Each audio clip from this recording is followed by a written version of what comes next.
Anybody wants some?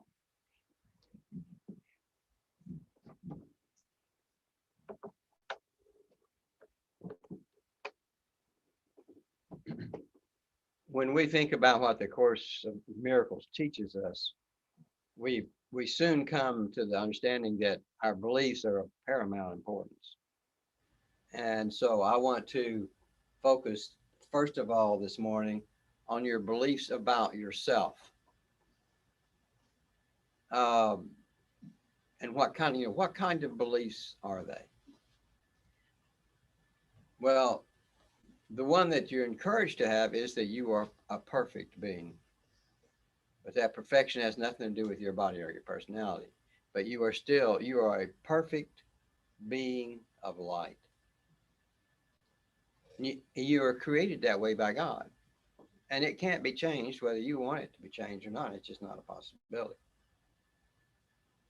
And the next question then that comes up is, well, okay, if I'm a perfect spirit of light, I happen to notice in the mirror, I don't see any light when I look there, not coming from me. I just see this ugly old face or whatever, however you view yourself there. And it doesn't matter how you view yourself there. It just doesn't matter.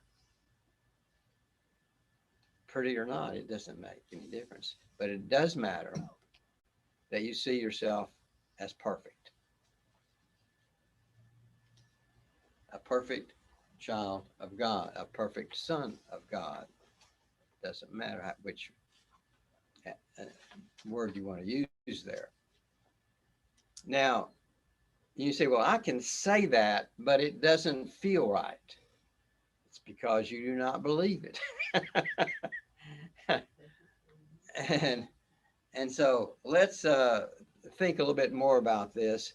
If you don't believe something that is true, you must be lying to yourself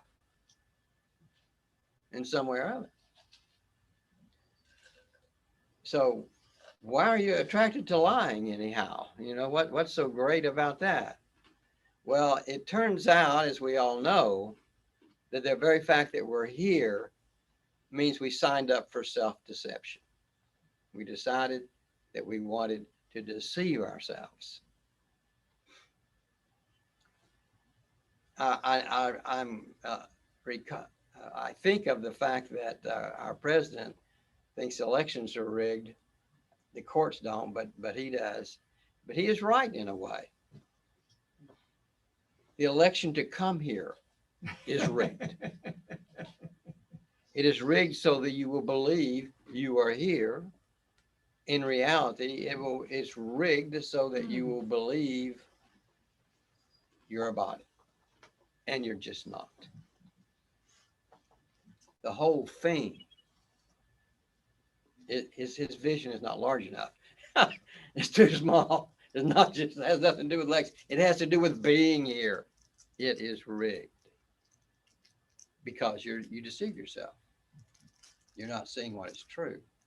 So the Course wants to try to get us all into the habit of seeing what is true instead of what is false. And let me bring to your attention the subtle ways you can deceive yourself. You know, the Course says that without guilt, you're invulnerable.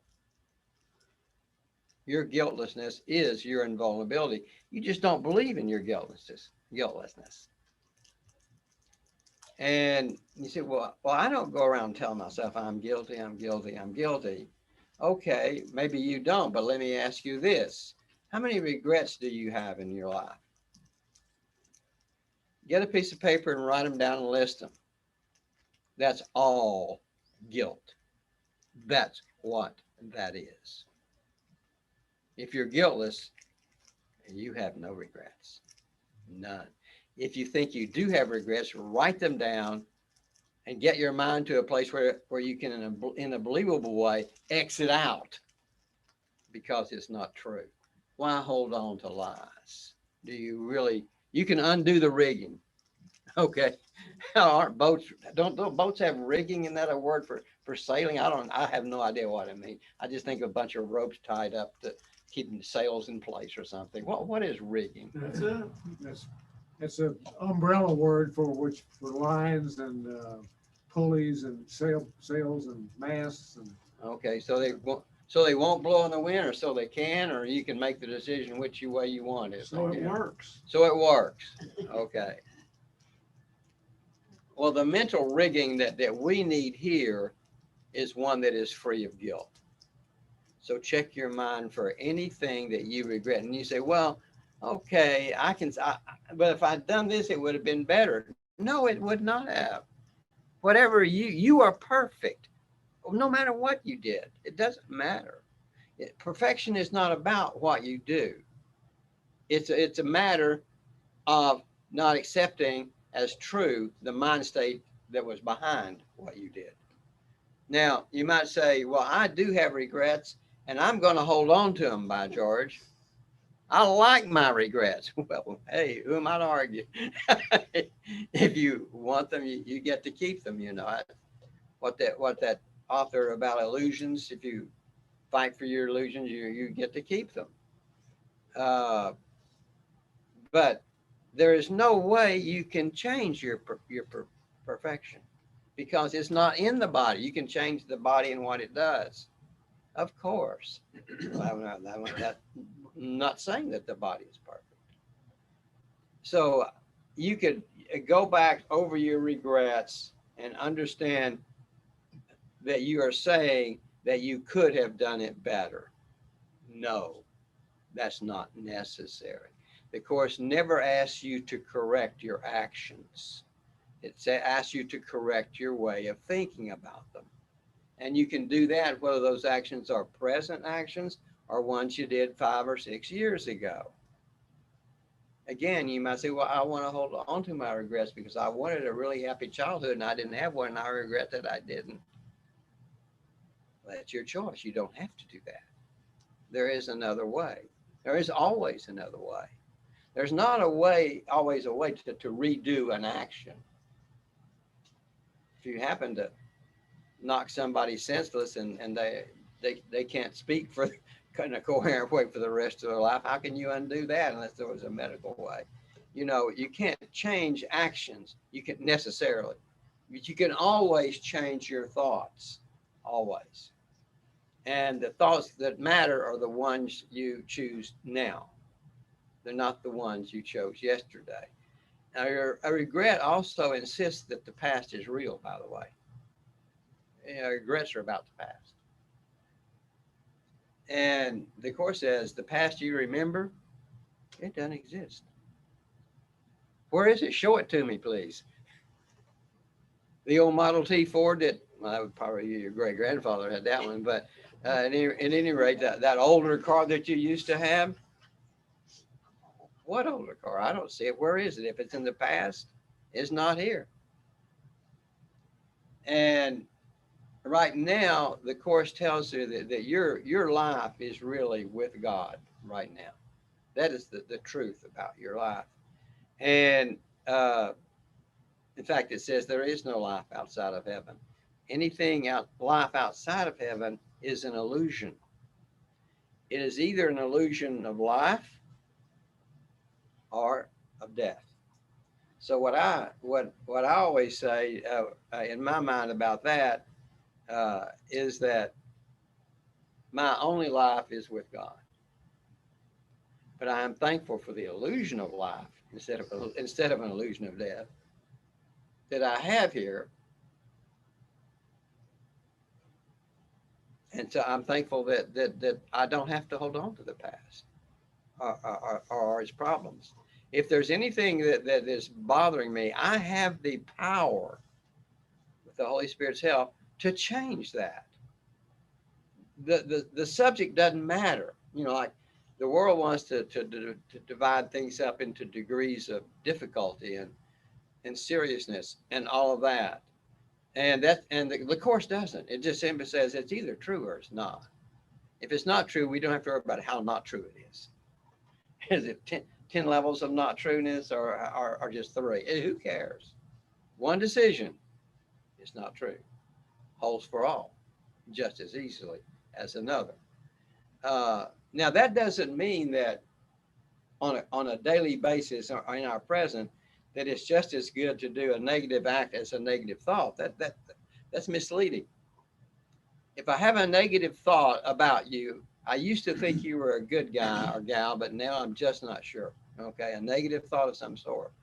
I didn't say anything about it. All I got to do is change it. That's simpler than if I went up and told you how not a good guy you were, because now you've heard it. It's in your mind now. And if I took a swing at you with my fist, that would make it even worse. It's going to be by worse. I don't mean that in theory. I mean that in the sense of undoing it, you will have more greater difficulty. This is more of a practical thing. You see, if I act on something, it gets imprinted in my mind with greater intensity than if I don't. If I decide I don't like you, I'd really rather just keep that here until I can change it. It's my problem. It's never your problem, by the way, ever. Only our own thoughts hurt us. You don't have to be concerned about what I think about you. What you need to be concerned is what you think about you. That's what matters. And so we attend to that. And then we remember, I'm going to think of myself in the same way that God thinks about me, because that is my life. My life's not here on earth.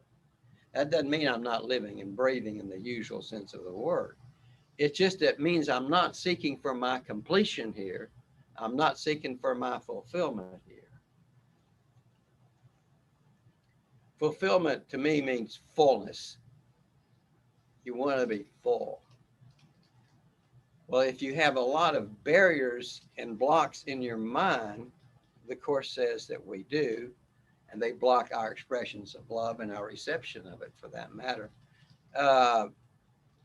We're all interested then in removing them, and regret is just another one of them. I would like, if you want to hold on to regrets till you go home and write on a piece of paper and nail on the wall, I love my regrets. Well, I'm glad on the love part, though not so much on the regret part, but just get it really clear. I love those little regrets that I have, or the big ones. Well, you don't have to do that. They can all be released. It's your decision. And if you don't love them, what are you doing hanging on to them for? But it's your call. It doesn't make you any worse than if you don't, because you can't be worse in quotes. You're already at the top. That's perfect. And you cannot fall below there. Well, why don't people like me? Well, I can't answer that, of course, but it doesn't really matter. Do you like yourself is what matters. And if you have 10 regrets about, oh, my horrible life, why should they like you? Who wants to hear all that stuff? See, and that gets in the way, of course. I think we all kind of learn that in a practical way. You try to tell somebody about how sad your story is. Pretty soon, they're sitting next to you, but pretty soon they got up and walked off. So as soon as you look the other way, then they're gone. Where'd he go? People get tired of hearing your sad story because that's all it is. It's yours, and you can change it, and nobody else can. They can encourage you to change it. The Course does that. It encourages us to change it. It says there's nothing to fear. Anytime you fear anything, you've just then made a mistake and believe that fear has some kind of foundation or other. It's just a deception again. You're lying to yourself. You're just lying to yourself. That's all. And so when there's something to fear, you need to step back and say, I'm here with God. God sees nothing to fear. Therefore, I see nothing to fear. We rely on ourselves. We're taught to rely on ourselves as much as possible because we come into the world relying on our parents, and they surely don't want to have to take care of us for our whole life, So they want us to learn to rely on ourselves and be able to drive our own car, you might say, to have our own apartment, to have our own place. We all try to do that and so forth. But After that's done, you need to get to another place where you say that instead of relying on myself, it may look like I'm relying on myself, but I want to actually be relying on God for all things. So you get that self-reliance that you accumulate as in growing up, and then give it over to God or to Spirit or to Holy Spirit, phrase it as you wish. You say that my total reliance is there. That didn't cost you anything to do that. Nothing. But from then on, life is smooth sailing. From then on, lessons are gentle. Lessons don't stop because we do have things to learn. Our minds are not healed, but they get easy. They're not difficult. The Course of Miracles says if you will just take the advice that's put out here to you, your lessons can be gentle. Hanging on to regrets is just not part of it. It's not it's wrong to do that. Nothing is wrong. Nothing is wrong. But our thinking makes it so. I think Shakespeare or somebody like that made a remark like that, that it's our thinking that does that. It's amazing, actually, how powerful your thoughts are. It really is. You can get up, wake up in the morning, be in the foulest mood. You know, just who do I get to hit first? You know, and well, somebody will walk in and yeah, right. Dan is doing the appropriate gesture. You're hitting yourself first just by being in the foul mood, actually. And so we usually learn that we can take control of that mentally right away if we just will. Now, I'm not saying that applies in any and all situations. If you're having an anxiety attack, someone just say you're perfect. I don't think that would cut it. If it did, that's fine, but probably not. I mean, because we can get so fouled up in our emotions and self-judgment that we can't hardly even hear anything else. But it's still true that your mind is producing all that. Your willingness to listen to advice varies, you know, or your willingness to receive help. About the only thing I ever pray to some degree, I'm going to be praying for somebody sometime during the day, I'd say. Okay, maybe exceptions, but generally. And I always pray exactly the same thing for them, no matter who they are and no matter what they're doing. I pray that they will receive God's will for them today. Because if they're not happy, they're not doing that. And if they are happy, I don't particularly need to pray for them. They're fine, you know. Of course. So the Course has this wonderful teaching that God's will for you is perfect, not just happiness, perfect, uninterrupted happiness today or now. Perfect happiness now.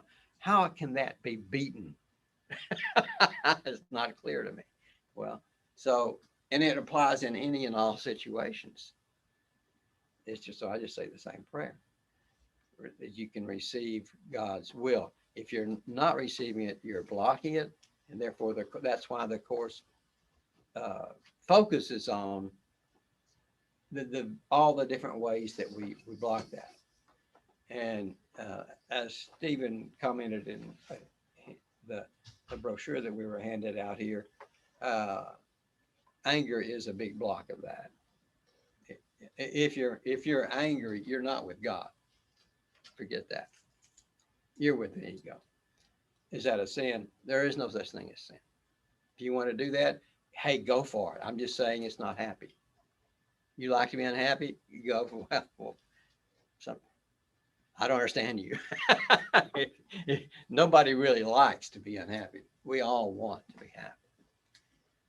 It's just we differ on what we think are our ways to do that. Now, our handout here says that do we want to address anger when we get angered? It says the Course says no, you don't want to address anger, but it does want you. In other words, you don't want to make any more of the anger than it already is. Think of anger as a little fire. You want to put it out. Don't pour gasoline on it. You know, don't make it any bigger. But you do want to address the situation in your own mind. You don't want to just repress it and deny it and try to smile when actually you feel awful. That doesn't accomplish anything. You want to address the situation. You say, "Oh, I'm under temptation here to become angry," uh, and then you ask for help. And it's the first thing you do. You just ask for help. Holy Spirit, help me see this as you do. This other person is mistreating me, and I know you're aware of that. And you do see that, don't you? That they're wrong. Just go ahead. They're wrong. It's like somebody says, I don't judge anyone anymore. Well, your uncle came over and you were just judging him horribly. You say, well, he did wrong. I only judge the people that do wrong. Why should of course. Well, no one does wrong. You're not mistreated by anybody except you. You're quite capable of, and I as well, of course. We're quite capable of mistreating ourselves. And so any thought that you are less than perfect, what it really boils down to is you don't want to focus on being as God created you. You want to focus on being what God didn't create, but you have made up. Exactly. You want to focus on that, and you're just not willing to give it up. There's nothing wrong with that. But it's not about happiness. It's just not about happiness. And so we come here and we basically lie to ourselves. We do self-deception. Say, I am this body. And I watched a football game yesterday, and these young men are trying so hard to prove their worthiness. They're already worthy. There should be a great big loudspeaker to everybody stop. Whatever it is you're wanting to achieve, you have better than that already. So just stop, lay down the football. It doesn't matter. You are perfect now. Now pick up the football and play. And I will tell you, a friend of mine was watching a football game with me, and he participated in athletics in high school, and I did too. And he said to me, well, I don't know how it came up, but I was telling him I wasn't very good at baseball. I mean, he liked baseball. So I was never very good at that. And he said, well, I just really had to work at it, And I said, when I played, did I work at it? No, I never worked at it. I just like playing. Work, it has nothing to do with me. I realized that most people do work really hard. I wasn't interested in working. What would I do when I went home at night? I would go out in the backyard and shoot baskets. I did it every day. And if it's cold, I did it. If it's hot, I did it. It's just what I love to do. What about doing the weekend? I go to the Y and shoot basketball, play with other guys for hours. That's what I love to do. Somebody winning, I really couldn't tell you. Was there a number? I really didn't know. It didn't make any difference. The ball went in or it didn't. If it went in the net, that was happiness for me. If it missed, well, try again later. But he said, well, I just didn't have skill, so I had to work hard. I said, well, I had a skill, and so I didn't have to work. And I'm not work oriented in that way. It's just really a whole lot of fun. But winning does not make it any better. There's somehow, as a little kid, I seemed to know that winning wasn't important. I'm not just saying that. I'd go in the locker room. We lost the game. The other guys are crying. Hey, I did fine.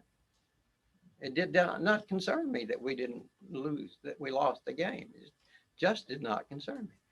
And he said, well, Bob, you're just a selfish little guy, aren't you? I mean, not connecting with your players like they're crying. You ought to be crying. Well, I didn't care what I ought to be doing. I wasn't sad. There was nothing sad there. Now, I would probably be a little disappointed if I felt I didn't do well, but I didn't really concern myself. It was just so much fun, you see. And coach discovered that I could make points at the end of the game. Like you're tied or something, and you got 10 seconds. I was a good guy to throw it to, because when I shot it, it would go in lots of times. And so he set up a play just for me. If we got two more seconds, the other guard's going to go over there and try to pull my man off of him and give it to me. And the plan is shoot. I shoot. That was the plan. And I wanted. I remember always how I felt when I knew that was coming up. I didn't feel like, ooh, I wonder if I'll make the shot, because then I'd miss it. By the way, if you're thinking like that, I just had the thought, oh, thank God I get to shoot again. So yeah, just shoot like I always shoot. Normally it went in. But at any rate, that was just fun. I wasn't trying to beat anybody. You don't have to beat anybody at anything, but you do deserve to be happy. Happiness is available for you at all times because God is with you at all times. He never leaves. And the Course says he's available through the Holy Spirit. Well, I am so thankful to athletics, though. It got me through high school. High school is a difficult time for a lot of people, and it certainly would have been for me too. And it just gave me something to do that I love to do. And so I'm happy that we have a lot of sports activities in our world, because I think they're very healthy and beneficial to people. But I regret the fact that no, I do not. See how quick I caught that?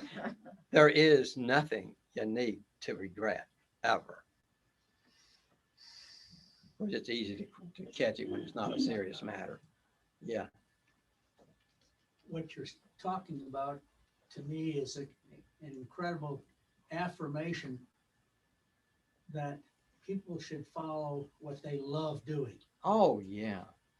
Thank you. And as Edgar Casey, as I indicated, I think 3 weeks ago, a man asked for a reading from Edgar, asking, from whom did I acquire my skills, mostly from my mother's side or my father's side? And Casey, in his hypnagogic state, or Right. indicated neither. You brought it in from prior lifetimes. So that certainly there may be cases where people acquire genetically talents from their parents. Where we've been before carries over from prior lifetimes. Yeah, and that's not genetic. That's something else. So that's the way I help understand in mathematics and in music why little tykes can so quickly surpass any of their teachers or their parents, Right. for that matter. The genius that expresses so early in life without much socialization in the present lifetime. Right. It could have come from previous lives. But do we have regrets about it? And that's what I'm trying to emphasize. If you felt, well, I didn't seem to have any abilities, because some people no doubt think that. Whatever you have is fine. Yeah, and whatever opportunities you have to improve yourself is fine. I think the Course says that learning is important here. And the way it says it, it's not talking about technical learning or school learning necessarily. It's just talking about learning. It says living here is learning. That Earth really is essentially a school for the mentally retarded, in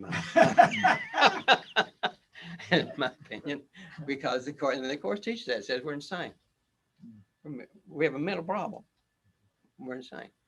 And that all comes under the word ego. So it is really good that we have so many opportunities to get angry, so we can practice on shutting it down immediately. And I don't mean repressing it. There are 3 things you can do with anger, seems to me. You can repress it so that it just sits as energy in your system there and comes out here and there when you lash out at somebody. In other words, you can repress it and use it later. And what you're going to use it for is either to attack yourself or to attack another. That's what anger does. It wants to attack. Or you can release it. I did not realize for the first 30 or 40 years of my life or whatever, I didn't realize you could release anger. I just tried to keep my mind away from it as long as I could and hope it would go away. You know. Now it is amazing how much, if you practice living a life of miracles, it is amazing to what extent you will be helped in releasing anger. Let me just tell you a little situation that developed with me years ago. I was working at the university, and Bud McCarter, whom we remember on occasion, was attending the university at that time, and we would have lunch sometimes, meeting at the cafeteria. And he had, so one day we did this, and a friend came and ate with us, and so that was fine, no problem. Well, the next day, or the next time I ate with him, it was Bud's friend. He came and sat down at the table, and Bud said, you remember this is, so I introduced you to him last week. And I said, do you remember me introducing him to you last week? I think is what he said. I said, no, because I have this literal mind. And Bud actually never introduced me. I just figured out what his name was. There was no like, let me introduce you to, I guess my mind's literal. You say introduce, I figured you mean introduce. No, I didn't remember being introduced to him. In fact, you didn't introduce him to me. But his name was John, or whatever his name was. Let's say it's John. And so John, the other guy, became offended. He said, you don't remember being introduced to me, or if we use that word, or you don't remember. And he made some sarcastic remark like, well, nobody remembers me. I don't remember the exact one, but the emotion was there, and I felt it immediately. The exact words don't matter, but you feel that alienation that seeps into you when the other person takes offense at something that you said. And I didn't have a good response at that time, so I don't know what who knows what I said, but it wasn't nothing worthwhile. I mean, I didn't get upset about it at that time, but there was a negative energy that had entered the mind. And so I did not feel at peace with this person. You can always tell. And I knew I'd be seeing him again. And I'm not going to feel at peace with him. This is no good at all. So what do I do? Well, I did ask for help. Help me see this differently. And what happened was somehow a miracle. It was a miracle that came to my mind that enabled me to, I remember now what it was. Well, I went to eat with Bud again, and this same guy showed up, and Bud ignored him totally.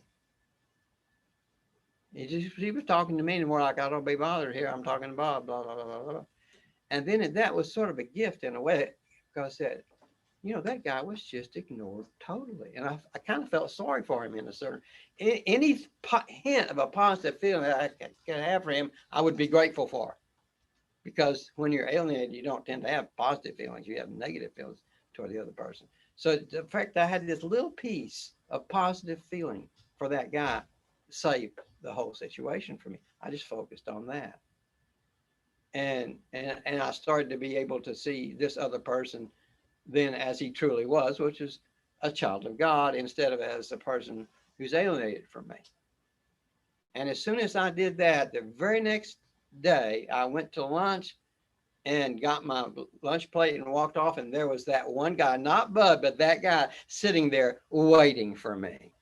So I sat down and focused on the positive feelings. Said, hi, how are you? Isn't it blah, blah, all the alienation gone.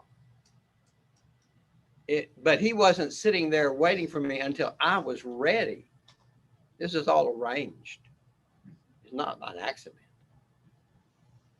Until I was ready to see him as he really is, instead of as this messed up way that had gotten to my mind before.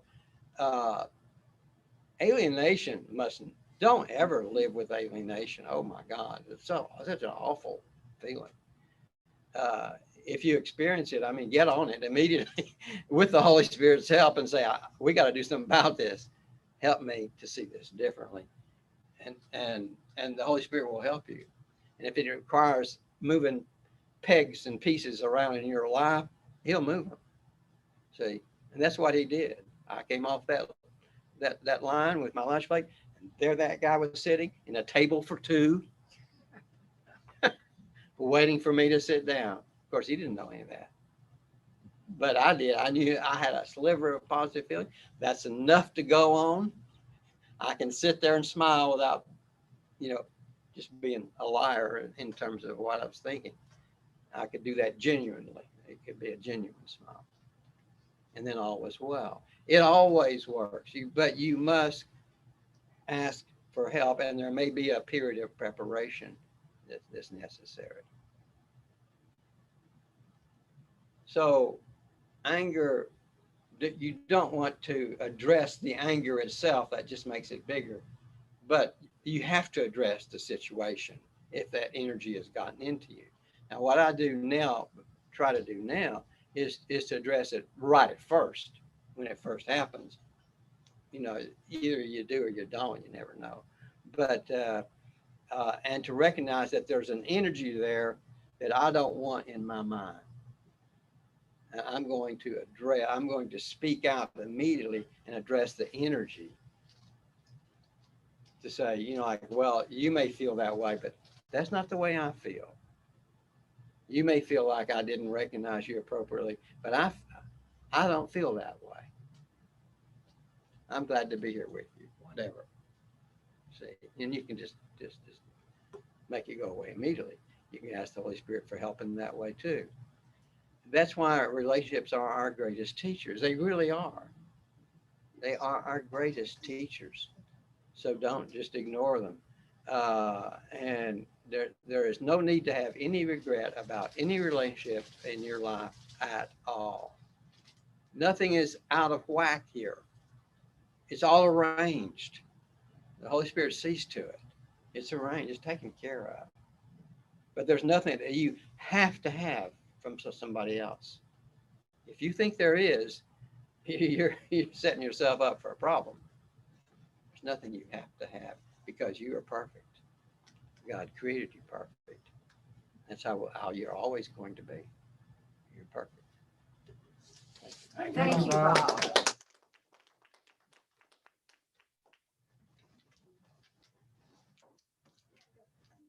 Thank you, and thank you all for being here today, wherever you are, and joining